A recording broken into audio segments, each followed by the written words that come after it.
గంగోస్పేట అంజయ్య వెంకటాపూర్ గ్రామం. నేను 5.5 ఎకరాలు వేసిన 30 కాడికి దిగుబడి వచ్చింది. ఫస్ట్ చిన్న ఉన్నప్పుడు కొంచెం ముసలు పడడం వల్ల పెరిగింది, వరి పెరిగింది, కానీ కాండం మాత్రం చిన్నగానే ఉంది. పెరగడం వలన పడిపోతుందేమో అనే భయం ఉండే, మరియు ఈ దోమ వస్తుందనే డౌట్ ఉండే.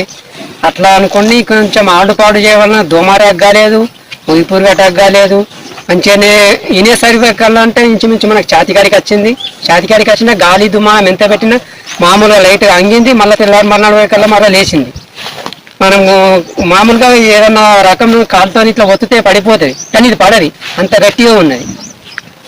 ఏ భూమిలో అయినా వేసుకోవచ్చు. నీరున్న కొన్ని అందులు ఉన్నాయి, అందులలో వేసినాం కానీ ఏడగుని ఒరగలేదు. మంచిగా దిగుబడి ఉంది. ప్రతి ఒక్క రైతుకి అంతే. 1 ఎకరాన 5 డబ్బాలు అంటే ఒక డబ్బా మంచిగా దిగుబడి వెళ్ళినట్టు. మరియు దొడ్డడ్లకు దీనికి చూస్తే దొడ్డడ్లు మాత్రం సంచి ఫుల్ జొక్తాయి.